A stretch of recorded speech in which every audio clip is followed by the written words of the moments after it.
Okay, hi Leah, how are you? Good to see you. Okay, so by means of introduction, I'm looking at two screens. What we're gonna do is we're gonna mute everyone.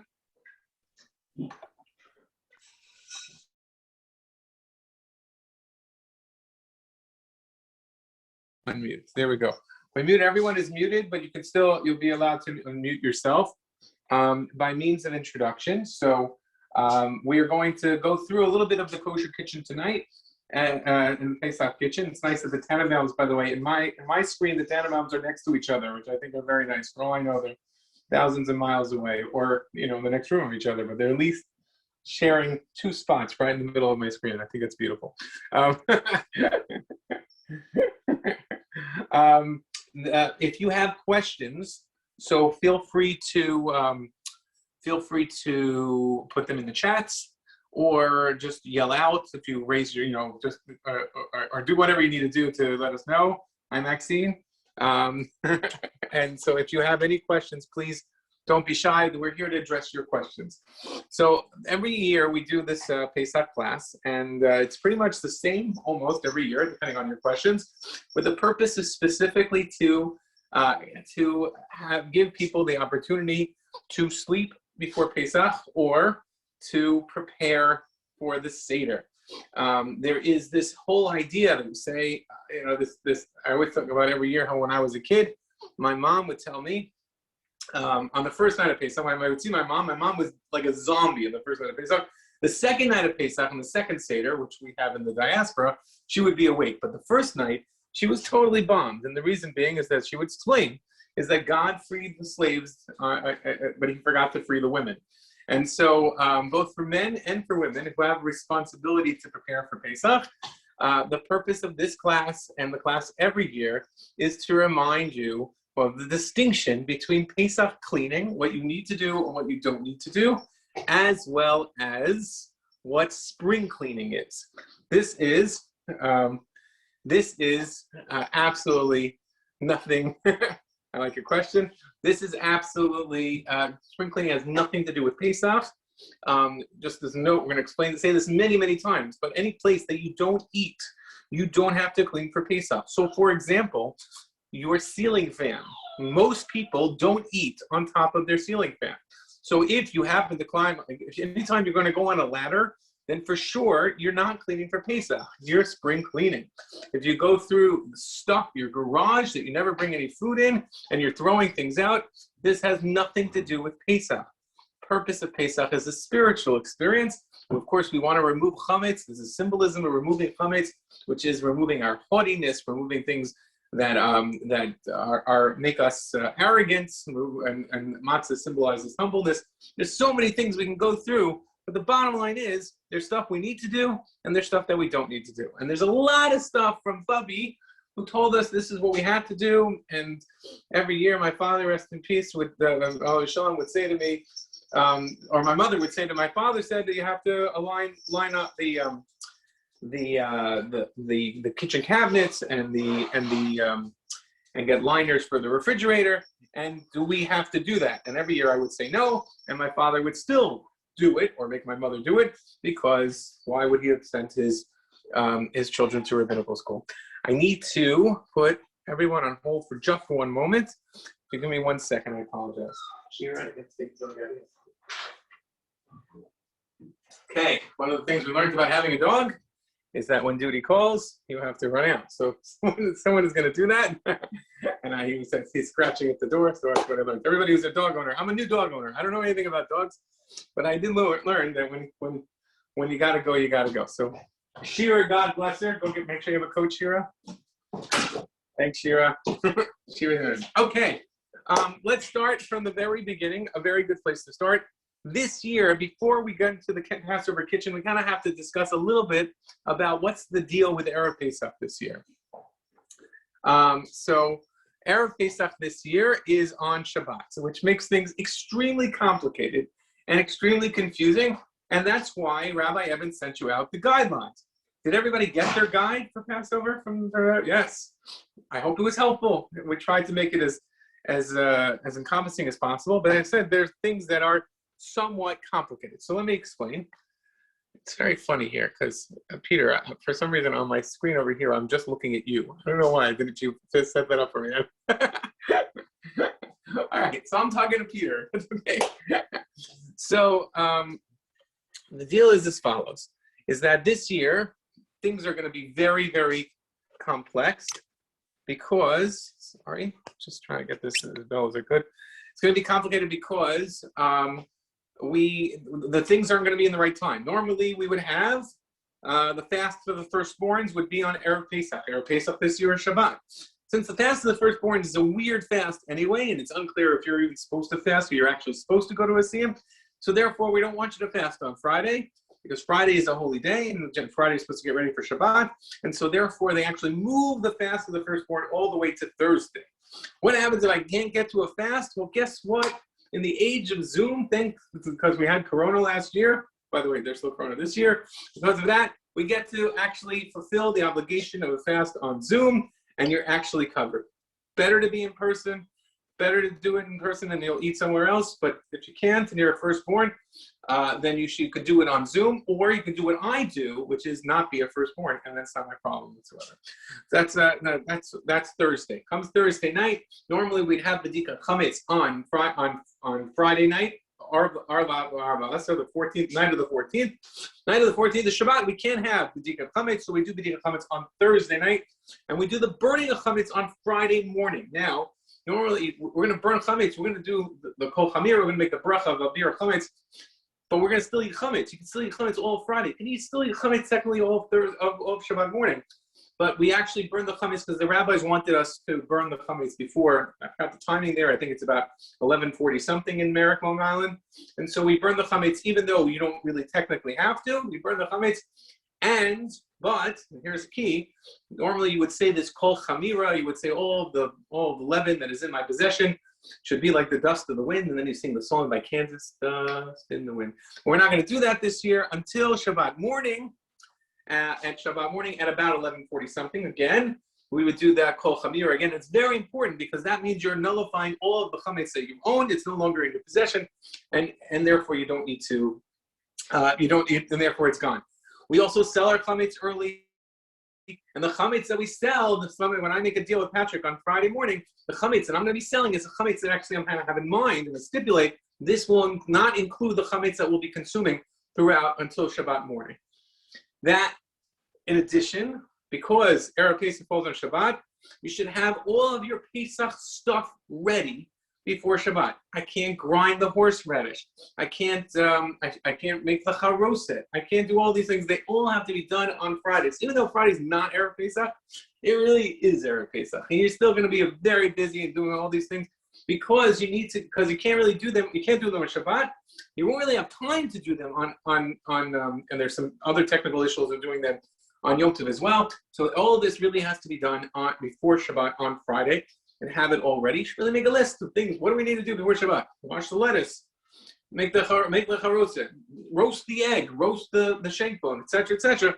All of that should be done. In addition, because Shabbat, you can't prepare for the holiday. You're not allowed to do that. Shabbat is Shabbat. The holiday is the holiday. Therefore, what do we normally have on Erev Pesach? We have the table set. Whoever's coming, whether you have a big Pesach or a small Pesach this year, whatever, whoever's coming, got to set the table. However, I can't set the table because I can't prepare from Shabbat until the holidays. Therefore, I set the table on Friday, maybe, or try. And how would I do that? Well, the truth is, if you're able to have a small Shabbat and have it in a table somewhere else, in your kitchen, if you have a big house or whatever it is, if you have the space available, that's probably the best thing to do. Have your Shabbat meals, which we'll talk about in a second, in your kitchen. If you live in Florida, hello to our Floridian friends, have it outside. Maybe it'll be nice weather next week in New York. Have a little whatever, and it makes life a lot easier. And that way you can still have your Seder, you can still have your Pesach dining room can still be set up for Pesach, and you don't have to worry about it. Comes along the question, which is, what do we eat on Erev Pesach? The halacha says, the law says that you're not allowed to have matzah on Erev Pesach. You can't have chametz after a certain time, after 4 hours into the day on Erev Pesach. So what are you allowed to eat? And the answer is borscht. All my life, Erev Pesach, they served us borscht. I hate borscht. I hate everything about borscht. If my mother's listening to this, I never liked borscht. She made us eat it. I don't want to talk about it anymore. So what do you eat? You got nothing to eat. All you can eat is borscht and potatoes. And so, and because you can't have matzah, you can't have challah. The answer is, Rav Moshe Feinstein, Rosh Hashanah said, you can have egg matzah. Because the Gemara tells us in the 10th chapter of, it's actually a Tosafot, in the 10th chapter of our Pesachim, we just did it in the Daf Yomi, for some of us just did it in the Daf Yomi. It says that if you, that you can have what's called matzah mitzvah, which is matzah that would be appropriate to fulfill the mitzvah of Pesach, on Pesach, but you can, on Erev Pesach, but you can have something that's not matzah mitzvah. So egg matzah, which is really a problem with eating it on Pesach, unless you're ill or elderly, which is the same thing. So they say that they can eat it because we don't, the reason being, just a little thing about egg matzah is we know that flour and water, if you put it together and for 18 minutes, then it's anything more than 18 minutes, it's chametz. Anything less than 18 minutes, we're good. I say that about a sermon, by the way. I was told also. If you have anything more than 18 minutes on a sermon, it's chametz. Some of you might disagree. You might say 10 minutes. After 10 minutes, it's really not worth saying either. Whatever, but chametz, you don't want it, so you can't have bread and water, flour and water for more than 18 minutes. Then it becomes chametz. That is a regular process. However, we're unsure what's referred to as matzah ashira, which is matzah that is rich, which means that it's not water, you use juice or anything like that. We're going to answer your question in a second. Elliot, I'll answer your question in just a second. It's a very good question. And so you can't have matzah. So matzah shira is, we don't know how the process of how long it takes for it to become chametz, and therefore we say you shouldn't eat it on Pesach. When you see it in the store, it's always sold in all the supermarkets. It's really a problem. And a lot of the things that they have, matzah with prune juice, matzah with all those matzahs are really a problem on Pesach. However, on Erev Pesach, since you can't fulfill your obligation, Lauren, I'll get to your question in a second. Since you can't fulfill your obligation, you can eat matzah ashira, and that's what Rabbi Schechter suggested. In fact, I asked him this about 12 or 13 years ago, which I think the last time that Erev Pesach fell on Shabbos, I think I was in Montreal, and I think I remember this happening, and we got up at 6 o'clock in the morning so we could daven early and whatever, and some schools are doing that.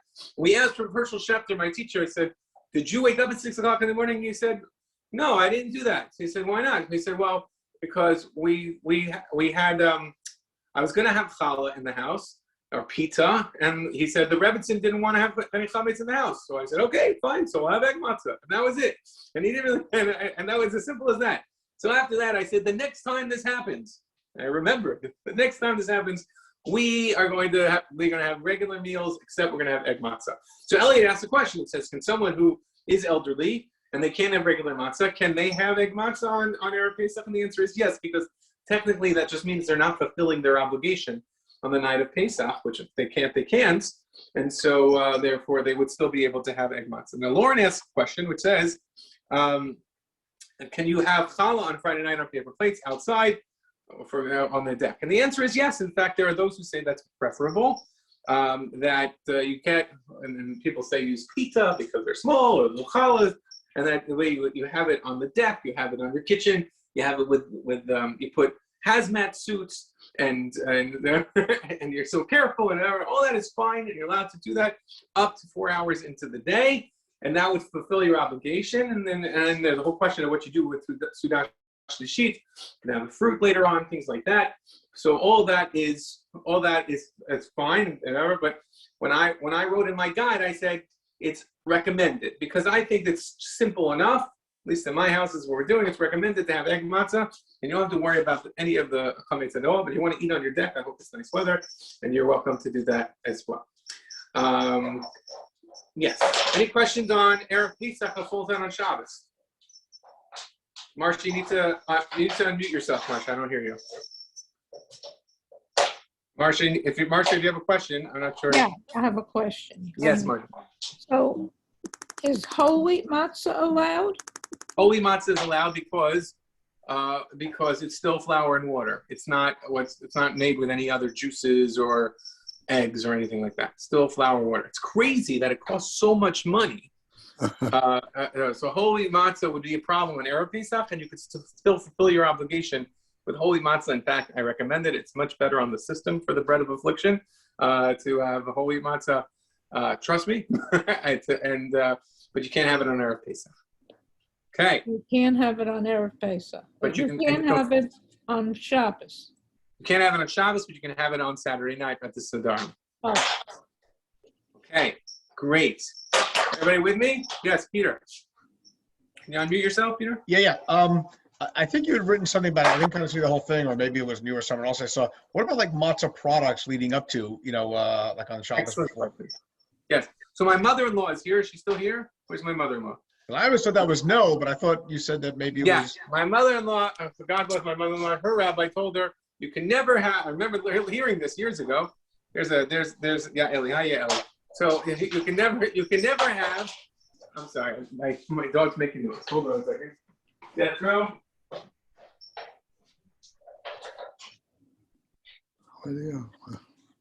Okay. I took Jethro's toy away.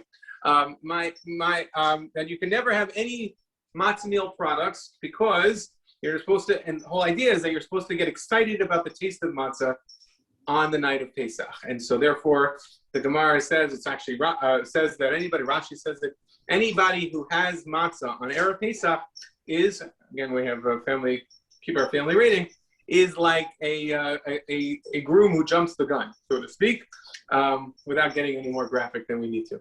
So this is that. So we want to get excited for matzah. I'm not really, it's hard for us to get excited for matzah, but apparently we want to be excited for matzah and eat it with an appetite. That is specifically matzah mitzvah. Matzah mitzvah. So what's matzah mitzvah? Matzah mitzvah is, as we described, regular matzah, shmura matzah. That's matzah mitzvah. Ground up matzah that's already been boiled and cooked, etc. You cannot fulfill your obligation of matzah on the night of Pesach, and therefore matzah balls and all other matzah products, despite what they told us in Brooklyn, is permitted on Erev Pesach. Matzah balls is allowed? Matzah balls is permitted on Erev Pesach. Oh. If you've been waiting all year for your matzah balls are permitted on Erev Pesach. Matzah meal, all other matzah farful products, types of things that are cooked, they would all be permitted because you cannot fulfill your obligation of that with that on the night of Pesach, and therefore that's allowed. That's like a big thing because when I was a kid, we only ate, I mentioned, potatoes and borscht. I hate borscht. We're moving on. So, okay. Any other questions about Erev Pesach this year? Great. Everybody ready to go through my kitchen? Okay. I have in my hands a major purchase of mine. It's called a selfie stick. I'm so excited about it. I love using my selfie stick. This is my selfie stick. So in our selfie stick, we're going to go around my kitchen. Okay.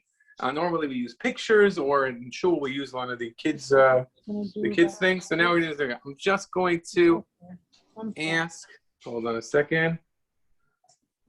There we go. Okay. Let's start with the easy stuff. So we're gonna move over here. Everybody see me? And these are my cabinets. Everybody see my cabinets? As you can see in the Ebbin house, we still have stuff for Purim. We have not done anything whatsoever for Pesach. Absolutely shum klum, absolutely nothing, right? It's fine, it's okay, because the truth is, if you hang out with me, you don't have to do that much. One of the greatest things that was ever created was tape. Because if you have tape, or you have rubber bands or something, if you want to, let's say I don't want any of these products here for Pesach. It's filled with chametz, but I don't want any of these products here for Pesach. I close it, and I put on the tape, and now this is kosher. This is done. This is clean for Pesach. I have my toaster here, right? So a toaster can't be, everybody see my toaster? There we go, see? A toaster cannot be cleaned for Pesach. Can't be, right? So what do? So when I was a kid, we had to clean out the toaster for Pesach, right? And then what would we do? We'd put it away. Why do I need to do that? Well, I mean, the truth is, otherwise you'll never clean out your toaster. But all I got to do is take the toaster, put it in a bag, put it in a closet, close it up, and set it and forget it. Shira, did you go? Okay. And set it, and it's done. And I don't have to clean it up. I have to get rid of all the stuff. Remember, I'm selling my chametz, right? So ideally, let's try this again. It is a mitzvah to get rid of your chametz before Pesach. I tell my kids, they say to me, can I have this junk food from Purim? I said, of course, it's a mitzvah. Go have the junk food because it's mitzvah to get rid of your chametz on Pesach. However, it really should not sell chametz kamor. And I say this every year, and then every year, my wife, who I love dearly, and this is being recorded, buys this or anything like this. This is called Costco, BJ's, things like that. And we buy in bulk. In the olden days, they didn't have stuff like this. Here we buy in bulk, and it's a month before Pesach, and I got stuff up the wazoo that could last we could really, if there was a nuclear war, we'd have enough food to survive for, I can't even imagine how long, right? And chametz up the wazoo. So we end up selling this chametz, even though every year I try not to, but we end up selling the chametz. Therefore, take all of your chametz stuff. Here is my Instant Pot. Here is my toaster. I have other things. I have, what do I have over here? I have a bread machine. I don't know what I have. I have a sandwich maker. I have all these dishes. I take from the cabinets. I close them up. I put all these other things all these other things that I have. I put them in the cabinets. I sell them, or I sell the chametz in them, and I no longer have any need to clean up. Done. That's my kitchen. That's basically a significant percentage of your stuff. You don't have to clean any of this stuff. By the way, and just as far as cleaning for Pesach and the rest of the house, as I was saying before, Dana, I'll explain to you in a second. We don't sell our dishes. We sell the chametz within our dishes. And so in the contract, if anybody ever read the contract, it says that I sell the chametz within my dishes. I don't want to sell my dishes, but I do sell the chametz in my dishes to the non-Jew, and I put my dishes away, and I have them all and put them away for Pesach. Just note, by the way, I forgot to mention outside the kitchen, I said this in the beginning, I'm not sure, I want to make sure everybody knows this. Any place, the Shulchan Aruch writes, any place that I do not have chametz, I do not need to clean. Any place that I won't be going for Pesach, I do not need to clean. So let's say you have the kitchen in shul. The kitchen in shul is filled with chametz. We haven't cleaned it since at least I got here, right? No, I'm just kidding. We have great staff, but it needs to be good cleaning. And the kitchen in shul, what do? We take all our stuff, we just close it and lock it up. And I do not have to do cleaning at all. Elliot asked the question, do I have to do the bedika just the same in those places? The answer is really no. I have to do a bedika chametz, but if I'm closing it up and I'm selling it, so I have to do any bedika chametz. If I'm going to be away for all Pesach, I still have to do some sort of bedika. Just clarify that on Thursday night. If you're going to be away for on Thursday night, then you do a bedika chametz before Thursday without a bracha. If you're going to be away at all for Pesach or for the whole Pesach and you're not going to be around, then you should do what's referred to as a peripheral bedika. You shouldn't have any chametz out. And that way, because inevitably something will happen and you have to go home and you're going to walk into your house and there's going to be Cheerios on the table. And so you should clean up peripherally and don't have any chametz out. And that's sufficient. My battery is going to be a problem. Okay. So we'll work on that. Moving on. We're going to move into the rest of the kitchen. Okay. Soda stream. Someone asked the soda stream. Here's my soda stream. Okay. So because I don't use my soda stream for chametz, all I need to do is pour boiling water on it, and that would be fine. What was the other question besides soda stream? Hot water urn. Same thing. Hot water urn that does not go to the table. For example, right here. This is our hot water urn. So we kosher hard plastic these days because we kosher hard plastic. So therefore, you just pour hot water on the hot water urn, on the spout, and then you're sufficient. Somebody asked me about a hot water thing over here in the sink. Same thing. If you have a tea kettle and you pour it onto the spout, that would be sufficient, and now you're good to go, and you boiled it out. Okay. Next. Rabbi Ebbin. Yes. What do you mean by koshering hard plastic? Because what is hard plastic? This is hard plastic. This thing over here, as well as my dish racks are hard plastic.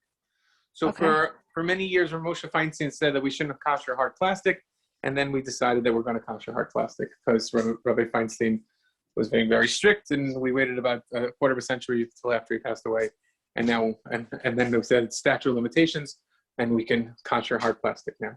We kosher hard plastic by boiling hot water on it. But that doesn't mean like an Instapot or something like that can be kosher, right? No, well, that's because the heat on Instant Pot is, I think, a million trillion degrees. And I will get you a question in a second. So that couldn't be kosher. Okay. That couldn't be kosher. That'd be a whole different ballgame. I asked about a coffee maker, right? So a coffee maker or which I'm assuming is that Ira or is that? Oh, it's actually Sherry. Sherry, can you clarify what kind of coffee maker, like a Keurig or something?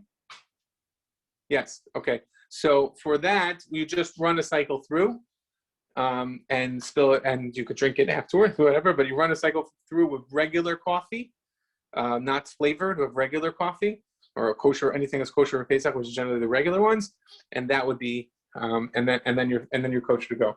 I do want to clarify, by the way, one more thing. As we get into the kosher of all these details, it's important to note that when you're koshering something, not if you're putting things away, but when you're koshering something, you should wait 24 hours. Wait 24 hours before koshering it, clean it, wait 24 hours before koshering it, and then you're good to go, which is basically how we're going to go through the rest of our kitchen. So going through the rest of our kitchen, we have our cabinets. These are the cabinets that I'm not using, right? So these are the stuff I'm not using. Let's say over here, I have cabinets over here. And these are the cabinets I plan on using, right? So what do? I don't have to put paper shelves in it. We have a concept that says that when you use heat, you have to kosher it with heat. But I don't have any hot things in my kitchen cabinet.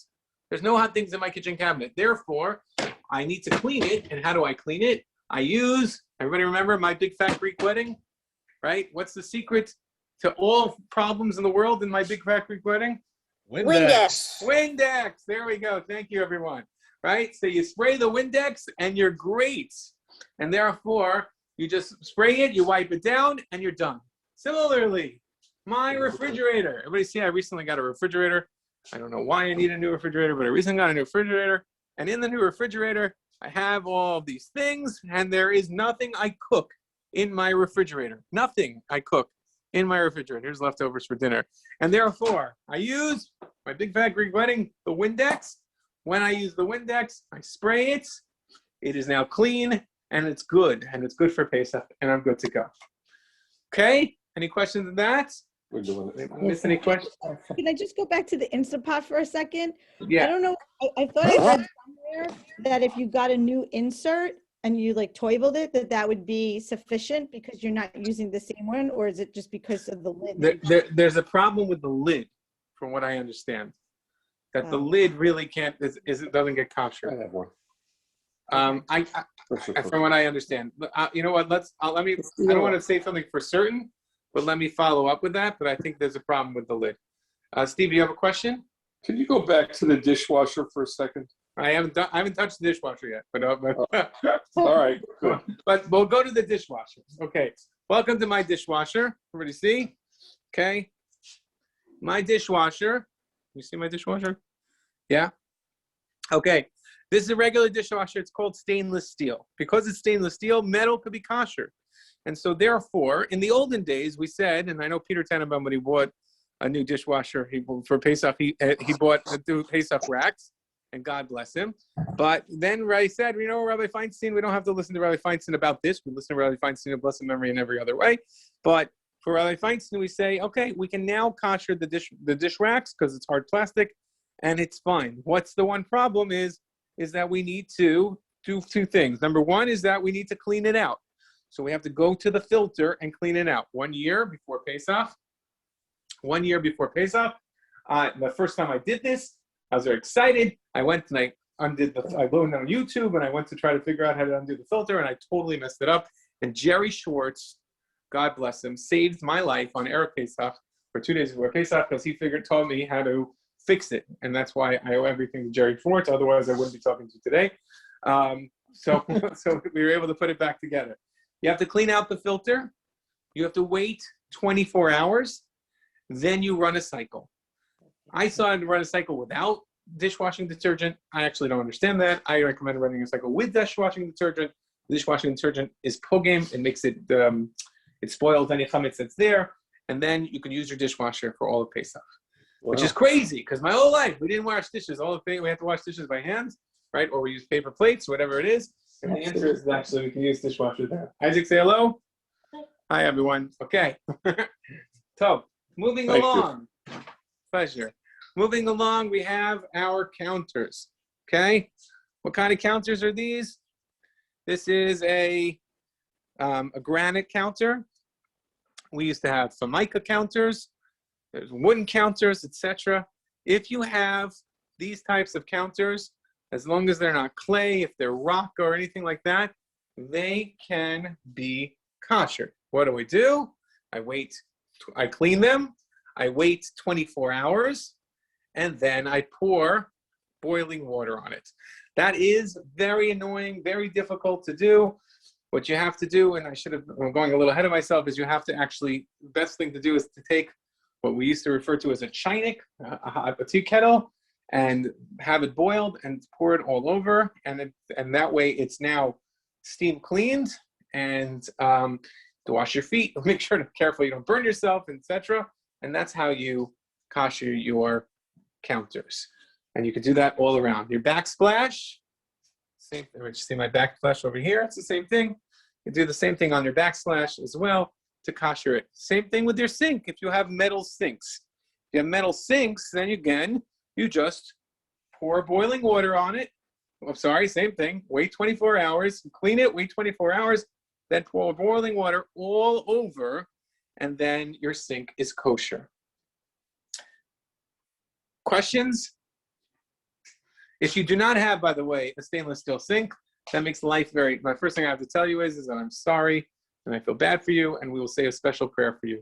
And if you, because you should get a stainless steel sink, because otherwise you can't have anything really touch the sink, any of the utensils touch the sink. That makes it, and that gets things complicated. They have like inserts, they have things that you can put in, some sort of basin or some sort, if you're not going to have a stainless steel sink. This is why, if like you go to any like kosher home, a lot of them will be stainless steel for that reason. Elliot has a question, which is, why do you have to wait 24 hours after cleaning? You have to wait 24 hours after cleaning because there's a concept called ben yoma. So if something is 24 hours, after 24 hours, it is no longer considered valid. It's no longer considered edible. And so therefore, you're really nullifying something that's already been nullified. And that's why we wait 24 hours. Okay. So someone asked me about a steamer. I'm sorry, someone asked me about a steamer. So the steamers, yes, the steamer is complicated. And the deal with the steamer is that really we don't clean with steamer, we clean with water. So the steamers have to reach a level of 220 degrees in the water. And the truth is by the time they would hit your counter, it's not going to be that hot.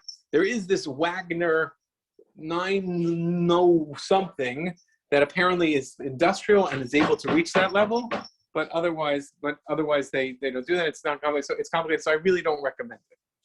I really don't recommend it. Okay, good. Let's move on to our stove, because really I should have done that, because how did we get our hot water to be kosher? The stoves there are different types of stoves. I have a gas stove, as you can see. In my gas stove, we have grates and we have burners. You clean everything well with a cleaner and you wait 24 hours. Just like that's the rule. Clean everything and wait 24 hours. Then you take these things, and really what we do is we put it in our self-cleaning oven. Now that's why you could probably see there's a little bit of discoloration in that, and also there used to be little things over here, like rubbery things, to keep it so it doesn't knock back and forth. That's really the best thing to do. If you don't want to do that, so you can technically, and we'll explain that in a second, you can technically, as long as the food doesn't touch these areas at all, then you don't have to do anything else. So when I was a kid, we always had to put silver foil everywhere. Some people recommend it. I even put it in the guide that maybe you want to put silver foil.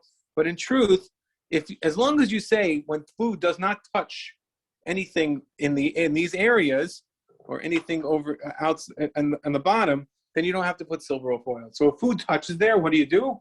You throw it out on Pesach. And that's the same thing. Let's say you have a glass top oven. So if you try to kosher if you try to kosher a glass top oven, which I have in years past, many years ago, what will happen by trying to kosher the glass top oven? Anybody know? Well, let me tell you what I did. I broke it. It shattered. And one of two things will happen. Either it'll shut off for stupid people like myself, or it will shatter completely, which is what I did on Erev Pesach. Again, something that's not good for your marriage, but I speak to you from experience. I've lived to tell the tale, and I've shared this experience with you. Don't try to kosher your glass top stove. So what do? Well, here's my glass. Let's say this is glass top, right? So I have my burner here, my burner here, my burner here, my burner here, burner here. When I turn everything on, and that's how I kosher everything, when I turn everything on for about 5 minutes, then they're kosher. Congratulations. Again, I waited 24 hours, cleaned it and waited 24 hours, and now I burned them on for about 5 minutes. They became red hot, 900 degrees, and now they're kosher. Congratulations. The great thing about a glass top oven, I remember when I had one, is that you could slide things over in between, and it's all whatever, and you could take the pot from here and put it in the middle, and all that's great. You can't do that on Pesach. And if any food falls out on the Pesach, you don't touch it, because that place, areas that is not by the burners, those are not kosher. I think I'm going to lose my. Okay, I'm going to run out of juice here on my phone. I might have to use my computer. So those areas are not kosher. So therefore, I don't use those areas, and I don't put food there. I don't put pots there, but I could still use my burners because my burners have all become kosher. And then once I have that, that's when I start boiling my hot water, and then I could kosher everything all throughout the kitchen. Okay, someone had a question. I'm sorry, along the way. Someone has separate grades for Pesach. That's fine. Good, that works too. Okay, that is my stovetop. What about my microwave? So my microwave, as long as it's not convection. So Ashkenazim and Sephardim. The difference between Ashkenazim and Sephardim are a lot, besides that they eat legumes and everything like that. God bless them. But they also kosher glass, and we don't kosher glass. So really, you have a plate here that's tempered glass. It really can't be koshered. And so what we do, we ordered one extra, and we have an extra plate for our microwave. We got a new microwave because our old microwave died, and we had to get a new glass plate, because that's how it works. You have one for Pesach, or you could cover it with saran wrap, or you could just put another plate on it, or something like that, and that would be sufficient. But you cannot kosher the plate. How do I kosher the microwave? I take a glass, I put it in, or a cup, plastic, whatever. I put water in it, and it's, again, how it goes in is how it goes out. So if I put hot water into the microwave, and I put it on for 3 minutes, I close it, set my thing for 3 minutes. See, I just did that. Okay. Then the water is boiled. It has koshered the entire microwave, except for, again, after I've cleaned it and waited 24 hours, except for the spot that the cup was on it. So then I take, to say this is my cup, I then take the cup and I put it in a different spot, fill it up with water, put it on for 2 to 3 minutes again, and then my microwave is kosher. We have some questions. What about the glass door on the microwave? So the glass door on the microwave is really not glass, it's really plastic, and so therefore it can be koshered with using, the glass is outside, but the glass inside is plastic. So therefore the plastic can be koshered with the steam. Is that the same for the stove? That's the same for the stove. The inside glass door is not glass? This is I don't know, it's when the stove, you're at 900 degrees, and we kosher that with 900 with the self-cleaning oven. Uh-huh. The glass, it's plastic. The glass. Moving on, Mr. Shuren. Sorry, What? thank you for your question. If we can mute you for a second. Moving on to our oven. Okay, so our oven, we have a self-cleaning oven. A self-cleaning oven is a wonderful thing. If you put on a self-cleaning oven, it was created and made for Jewish families. I have no doubt. God came up with this idea for the self-cleaning oven. You put in the self-cleaning oven and you set it and forget it. You should clean it with a cleaner. You don't really have to wait 24 hours actually, because it's called Libun Gomer, because you completely wipe everything out with this, but when it's 900 degrees, and you basically destroy. If you put a wooden spoon in a in a self-cleaning oven, it'll burn. You'll see it go into ashes. It's that hot. It's 900 degrees. Therefore, everything that's inside becomes kosher, and you don't even have to wait 24 hours, by the way, for your self-cleaning oven because it's what we call Ebbin Gamor. Okay, question. If I am not pouring boiling water on my granite countertops, can I just cover it? The answer is yes.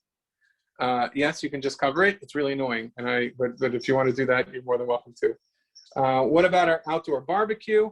So outdoor barbecues are a little complicated, but the truth is they're done. I'm sorry, hold on one second. Shira, you need to walk them around the block. Yeah, it needs to be totally around the block. Did you do that? I did. All right, you have to go around the block. Okay, I am going to go off my phone because I think I have.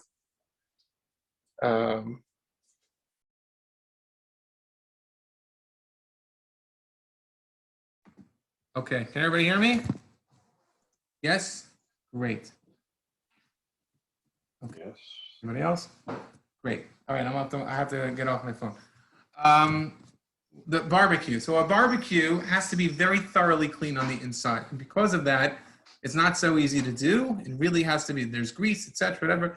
But if you have it thoroughly clean on the inside, then you, for a barbecue with coals, then you put the coals in, you put the grates in the coals, and that will be sufficient because it reaches 900 degrees. Again, you also have to clean the cavity, the top of it, etc.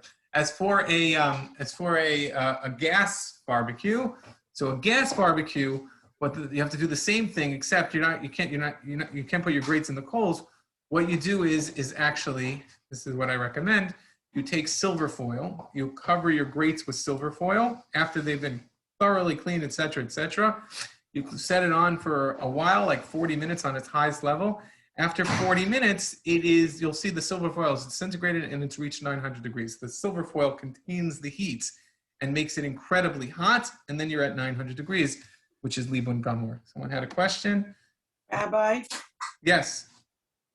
for the barbecue, what if I get new grates? What about what? What if I get new grates? Yeah, so if you get new grates, then you're fine, as long as you cleaned it, and also you have to clean out the cavity with 900 degrees. I mean, with 500 degrees. Do you think I have to get new grates and new charcoal? New charcoal? Do you have a I charcoal? don't know. Whatever's on the bottom. So that's not charcoal. Yeah, you shouldn't use what's on the bottom. Okay. Whatever that stuff there, because the stuff goes straight into there, so that would be an issue. Okay, thank you.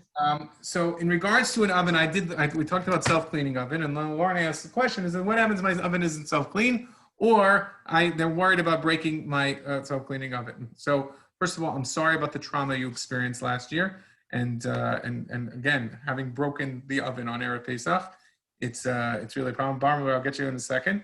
So the answer to your question is that if you have an oven and you clean it well and you waited 24 hours and it hits 550 degrees for about 40 minutes to an hour, we'll call it for about an hour. So that would be sufficient. That would be sufficient. But you have to clean it up very well. When you're doing a self-cleaning oven, you don't have to really clean it out as well because everything inside gets destroyed. Barbara, you had a question? Barbara, can you hear me? Barbara, you're muted. Can you unmute yourself? Sure. Is that better? That is better, yes. Okay. When you use this, my ovens are self-cleaning, but when the oven is self-cleaning, or any oven, when the doors close, there's a section like where the doors close doesn't clean. And what about that? Like, I don't know, is it called like welting around it? How do you clean around that? What's your suggestion? The toothpick program? No, just do it with the cleaner and your food and I'm assuming, I'm just looking over here. Close your oven. You'll see this where you close the door, it doesn't close. It doesn't clean. I hear you. So let's still do it with a cleaner because it's not inside your oven. It's the top of your oven. No, I'm inside when you open the door, where the door's closed, is not cleaned on the inside. So let's say this part right here. No, open it. You see, now you're going to close it where the two doors meet. Where the door meets the oven, it doesn't clean. When the door meets the oven, it doesn't clean, but it doesn't get inside. Well, if something spills, it gets inside. No, well, just clean it with a cleaner. Okay. Clean it with a cleaner, and that's it. And what about that welting thing? That welt that's around it? The top part? You know that like fabric thing that's like around it? Yeah. Clean it with a cleaner. Doesn't go inside. Clean it. Clean Okay. it. Okay. Whatever's in the oven is fine. Whatever's not in the oven doesn't get exposed to the food, and just clean it with a cleaner. Okay. Okay. Thank you. Great. Okay. I kind of lost my train of thought. I was going out of order. I think I covered most things. Is there something I didn't cover? No. Well, oh, yeah. When you talked about the coffee pot, was it a Keurig or was it a regular coffee pot? When you go to the coffee, When you answered, no, it's Sherry, only the coffee machines. The coffee machines. If you have something that you clean, let's say a coffee that you clean with the rest of the dishes, dishwasher, that would be a problem because it's glass, so it can't be kosher. Okay. Okay. Someone asked the question. I'm sorry. You cannot clean the fabric. That gets cleaned with the self-cleaning mechanism. That's what I was talking about. Right. It gets clean, apparently. Right. Okay. I went a little out of order, so I'm sorry. I might have, not sure if I missed anything. Any other questions that we didn't cover? Yes, Peter. Can you unmute yourself? Peter, can you unmute yourself? I don't have a question. I'm good. No, I'm sorry. Peter Brody. Yeah, anyhow, Yeah, I what's was your- waiting for the place where I become very intelligent about the Seder. I'm sorry, you had a question? Say it again. Yeah, supposedly you were going to teach us how to be smart at the Seder. That's next week. I'm sorry. This week, that's next week again. We're going to have that class for how to become smart at the Seder. This is how to become smart before the Seder. Okay, so if I could just reinforce and reiterate, first of all, if you have any questions, please feel free to be in touch with me. But the cleaning for Pesach, really, especially around the house, is minimal. If you don't have little kids running around, if you have kids running around with Cheerios and they're going to find them in the couch, yeah, that's a real issue. If you have a dog that runs around, I found my dog from experience, my dog likes to eat the food that he likes and then spits out the food that he doesn't like. And he could do that around the house. So that's a problem because you're going to find stuff. By the way, if you do find stuff on Pesach, so it's technically not yours. You should cover it up if it's a holiday. And then on Chol HaMoed, you should take it out with without trying not to touch it, because chametz is actually muksa on Chol HaMoed as well. You use a plate and throw it out in the garbage, and then that's sufficient. When you cover it up. He said that.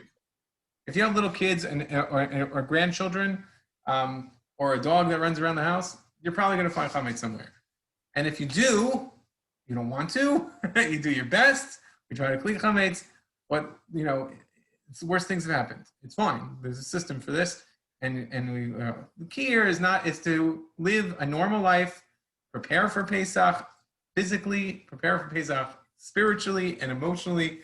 Read more books for the Haggadah. Go to classes.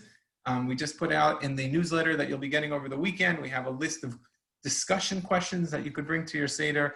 And that way, you shouldn't be entering the holiday exhausted, although this year we get to take a nap on Erev Pesach. And you shouldn't enter the holiday saying, I hate Pesach, I hate the shopping, that costs so much money, things like that. You should be able to enter Pesach with an excitement. Because it is the day that we became a nation. That's really where it's our National Independence Day, and that's something that that's something we should all be celebrating and not lamenting. If I could just add one more important thing, and that is that a few years ago, the CRC, the Chicago Rabbinical Council, I put this in the guide. CRC came out with an app, and they have a wonderful website as well. It is a phenomenal thing. If you have a smartphone, which you don't, you should get a smartphone.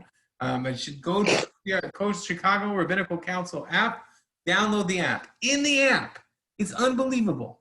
You go in and you say, do I need to have, if I'm looking for, I don't know. If I'm looking for mustard, right? That's better, ketchup. I'm looking for ketchup. Does it need to have kosher supervision? You type in ketchup, it'll say must have kosher for Passover supervision. I'm looking for sugar. Does it need to have kosher supervision? Doesn't need to have kosher supervision. And it goes through everything. Every product you could imagine. It is the most phenomenal thing in the world. During the year, by the way, you also it has a list of kosher symbols on the app as well. You go to the supermarket and you just have this thing and you look it up, and you don't have to ask the rabbi questions by texting him and taking pictures of products and texting him. I don't mind that you ask me questions while you're in the supermarket. There's always a challenge that says, I'm online. I have 7 seconds before it leaves. I'm about to pay, Rabbi. And sometimes I can't. I say, I'm sorry, I'm in the middle of a funeral. Someone's crying. I can't answer that question. But, and I'll just try to answer the question. But if the CRC app, that is a phenomenal app. It has so many resources and really answers almost all of your questions. And in fact, I refer to it all the time. Sometimes you'll ask me a question. I'm like, I don't know. I never even heard of some of these things that you're asking me. And so I go to the CRC app and I sound so smart, but you could be as smart as a rabbi. Okay. Any final questions before we wrap up? Wonderful. Who's Hey, what about the animal cracker question? The animal crackers? So I ignored the question and said, can you eat animal crackers if you're a vegetarian? Right? So only if you sing the song, if you remember the song, like my kids used to sing. Once I ate a kangaroo and then I ate a giraffe. If you don't know the song, you got to look it up. I thought it was animal crackers in my soup, but Yeah. Okay. If anybody has any further questions, please don't hesitate to reach out to me. I'm very happy to answer your questions. I thank you for joining us, and I wish you all a Chag Kasher v'Sameach. It should be an amazing, fantastic day, whatever it is. It's still not going to be what it used to be, but it's freedom, of course, as we said many times, is a state of mind. And so if you're able to create that state of mind of liberty, of freedom, appreciating the relationship that we have with God, and the relationship, the unique relationship that we have to be with the mission that we have of being God's ambassador in the world, it should be an exciting holiday. Chag Sameach, everyone. Chag Sameach, Rabbi. Thank you very, very much. Thank you, everyone. Next Wednesday night, we're back here. Peter, don't worry. We're going to get you smarter for your Seder next Wednesday night. So come back here next week. Have a good night, everyone. Good night. Night, Rabbi.